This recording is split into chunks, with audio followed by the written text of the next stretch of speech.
gisuspenso sa Office of the Ombudsman sulod sa usa ka tuig sila si Minglanilla Municipal Mayor Rajiv Inad, Vice Mayor Elanito Lani Peña ug mga konsehale sa lungsod niadtong 2022-2025 sumala pa sa social media post sa mayor ni adtong Lunes. Matod pa sa pamahayag ni ini kay nanukad sa desisyon sa sugyot nga nakaapektara sa mga lumulupyo sa sitio Napo, Barangay Gindaruhana sa samang lungsod, kundi nasuta nga ang mga liki sa yuta sa pag-assess sa potensyal nga risgo sa landslide. Gitataw pa sa mayor nga ang maong balita kay nakapugunga sa kadaghanan ilabi na sa mga Minglanillahano na sa gilan tao nga resulta sa kinabuhi sa serbisyo publiko o politika. Sa pagkakaroon, magsilbi isip acting mayor si Councilor Leslie Inada samtang si Councilor Mulot Lapot isip acting vice mayor subay sa lagda sa balaod. Ingon man nga mga dagkong bahin sa konseho sa lungsod kay magpabiling bakante sulod sa usa ka tuig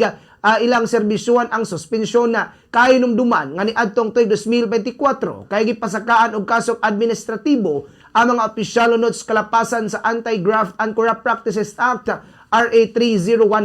so wala pag-issue og business permits sa pipila ka mga prioridad sa Barangay Gindaruhana sa operasyon sa quarry nga gipanag-iyas negosyanteng si Jose